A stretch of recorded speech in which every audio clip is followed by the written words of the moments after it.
बिस्मिल्लाहिर्रहमानिर्रहीम। अस्सलाम वालेकुम दोस्तों मेरा नाम है मोहम्मद अनस और आप देख रहे हैं राह जन्नत ऑफिशियल।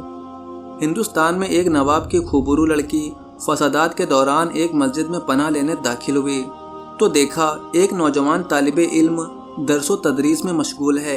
बगैर कोई आहट किए लड़की चंद लम्हे खामोश खड़ी रही और फिर तालिबे इल्म के करीब चली गई। इस्लामी रंग में रंगे तालिबे इल्म ने जब एक नौजवान लड़की को मस्जिद में गैर शरई हालत में देखा तो उसे मस्जिद से निकलने को कहा, जिसे लड़की ने इनकार किया। तालिबे इल्म ने गुस्सा, मिन्नतो समाजत हर हरबा आजमाया, मगर लड़की ने अल्लाह का वास्ता देकर कहा कि बाहर उसकी इज्जत को खतरा है और उसे रात यहीं गुजारने दी जाए।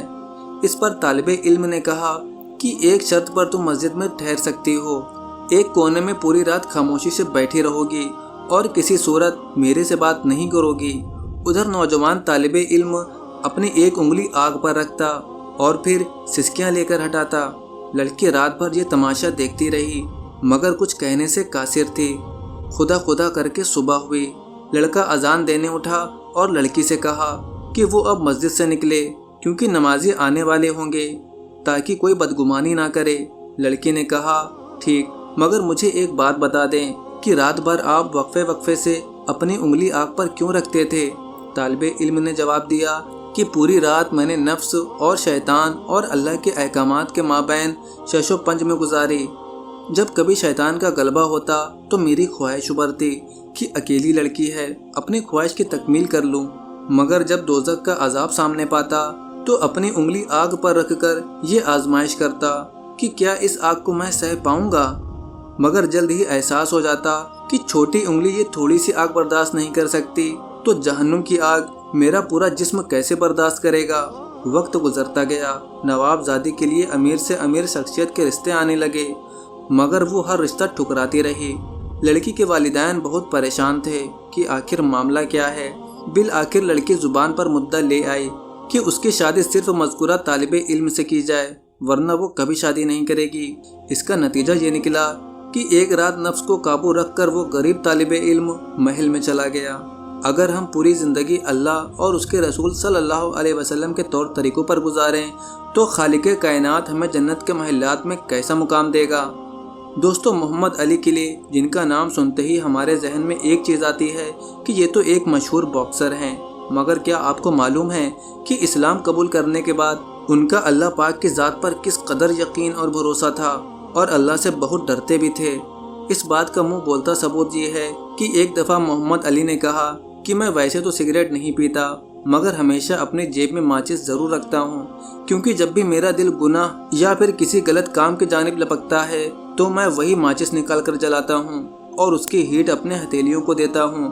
तो फिर खुद से कहता हूँ कि अली, तुम ये हीट बर्दाश्त नहीं कर पा रहे तो फिर जहन्नुम की आग कैसे बर्दाश्त करोगे, जबकि जहन्नुम की आग तो है भी नाकाबिले बर्दाश्त। याद रहे कि मोहम्मद अली एक अमेरिकन बॉक्सर थे जो कि 17 जनवरी 1942 को पैदा हुए और 3 जून 2016 को इंतकाल कर गए और इन्होंने भी इस्लाम कबूल किया था। दोस्तों, हासिल कलाम ये है कि जो अल्लाह पाक से डर कर गुनाह के इंतखाब से बाज रहा वही अल्लाह ताला की रहमत खास का मुस्तहकम बन गया। दोस्तों, आइए अब बात करते हैं अमेरिका में पेश आने वाली एक हैरत अंगेज वाक़ये के बारे में। क्रिस गोबेल और उसकी अहलिया लॉरी अमरीकी शहरी हैं। एक मर्तबा लॉरी अपने 3 बच्चों के साथ अपनी छोटी सी कार में हाईवे पर महवे सफ़र थी। 2 बेटियां काइल और ईमा और एक बेटा कायती पिछली सीट पर सो रहे थे। पार्क में बच्चों को घुमाकर कुछ शॉपिंग करके एक सिग्नल पर आकर रुकना पड़ा। पीछे से एक कंटेनर आया जिसमें 20 टन का लोड था और रफ्तार 90 किलोमीटर की थी। ब्रेक ने काम नहीं किया। उसने लॉरी की कार का पिछला हिस्सा कुचल दिया। सब शदीद जख्मी हो गए। दोनों बच्चियों ने तो मौके पर ही दम तोड़ दिया। बेटा भी चंद रोज अस्पताल में रहकर वफात पा गया। इस हादसे में लॉरी को शदीद चोटें आईं और वो कोमा में चली गई। जब लॉरी होश में आई तो उसने सबसे पहले अपने बच्चों का पूछा। शौहर ने खबर सुना दी कि तीनों का इंतकाल हो गया है। अब क्या हो सकता था। दुखियारी माँ खून के आंसू पीकर रह गई। कंटेनर का ड्राइवर एक मल्टीनेशनल कंपनी का मुलाजिम था। इससे पहले भी 3 बार हद रफ्तार के कवानीन तोड़कर गिरफ्तार हो चुका था, लेकिन हर बार कंपनी के बेईमान वकील ने उसे बाआसानी जेल से छुड़ा लिया था। इस बार भी वो गिरफ्तार तो हो गया, لیکن سزا شاید ہی ملتی۔ اب کرس اور لوری، جن کی دنیا پہلے سے لٹ چکی تھی، وہ پارکوں میں لوگوں کو اپنے بچوں کے ساتھ کھیلتے دیکھتے تو ان پر غموں کے پہاڑ ٹوٹ پڑتے۔ لوری کی جب بھی کسی بچے پر نظر پڑتی یا پڑوس کے گھر سے بچوں کی آوازیں آتی تو وہ خود بھی بچوں کی طرح رونے لگ جاتی۔ غموں کا مارا یہ جوڑا کیا کیس لڑتا۔ وکیل کے خرچہ اٹھانے اور عدالتوں کا چکر لگانے کی بجائے انہوں نے معاملہ اللہ کے سپرد کرنے کا فیصلہ کر لیا۔ وہی بہترین بدلہ دینے والا ہے۔ پھر کنٹینر کا ڈرائیور خود بھی 3 بچوں کا باپ تھا۔ لوری نے کرس سے کہا کہ ہمارے بچے تو ویسے بھی اس دنیا سے چلے گئے، اب اگر کیس بھی لڑے تو ان کا نیم و بدل اس دنیا میں نہیں مل سکتا۔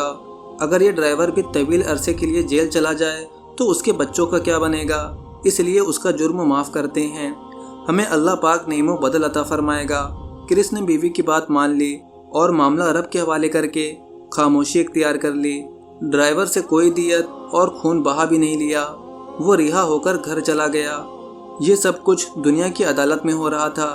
ایک عدالت عرش مولا پر بھی سجی ہوئی تھی جس کا قاضی یہ سب دیکھ رہا تھا۔ اب وہاں سے فیصلہ ہونے کی باری تھی۔ کیونکہ حادثے سے لوری بری طرح زخمی ہوئی تھی، اس لیے اس کے دوبارہ ماں بننے کا بظاہر کوئی امکان نہ تھا۔ لیکن رب جب چاہے تو تمام ظاہری اسباب فیل ہو جاتے ہیں اور اس کی چاہت عملی صورت اختیار کر لیتی ہے۔ ابھی کچھ ماہ گزرے تھے کہ لوری کچھ بیمار سی ہو گئی۔ جب میڈیکل چیک اپ کرایا تو معلوم ہوا کہ وہ امید سے ہے اور 3 جڑواں بچوں سے حاملہ ہے، وہ بھی 2 بیٹیاں اور 1 بیٹا۔ جب دینے والا دینا چاہے تو اسباب بھی آسان فرما دیتا ہے۔ چنانچہ 3 ماہ بعد لوری نے نارمل طریقے سے جیک، ایشلی اور ایلی کو جنم دیا۔ نہایت عجیب و غریب بات یہ ہے کہ یہ تینوں بچے اپنے متوفی بھائی بہنوں کے ہو مشابہ ہیں، ان میں ذرہ برابر فرق نہیں ہے۔ ایشلی اپنی متوفی بہن ایما کی اور ایلی کائلی کی ہو کاپی ہے، جبکہ جیک تو بالکل ایسا ہے گویا کائل نے دوبارہ جنم لیا ہو۔ صرف شکل صورت ہی نہیں بلکہ عادات و اطوار، انداز گفتار، حتیٰ کہ احساسات بھی متوفی بھائی بہنوں جیسے تھے۔ ڈرائیور کو معاف کر کے معاملہ رب کے سپرد کیا تو اس نے پھر سے لوری کے آنگن کو بلبلوں کی چہک سے بھر دیا۔ اس نے اپنے ہی بچوں کا غم بالکل بھلا دیا۔ لوری کا کہنا ہے کہ ایسا لگتا ہے کہ اللہ تعالیٰ نے میرے متوفی بچوں کی روحیں ان جڑواں بچوں میں رکھ کر مجھے واپس لوٹا دیا ہے۔ میں اپنے رب کے اس کرم پر بہت خوش ہوں۔ بے شک نیکی ضائع نہیں ہوتی اور صبر کا بدلہ اللہ تعالیٰ دنیا میں ہی عطا فرما دیتا ہے۔ امریکی نیوز چینل اون سے گفتگو، متعدد امریکی اخبارات اور نیوز رائٹس نے اس واقعے کو میریکل کے عنوان سے شائع کیا ہے۔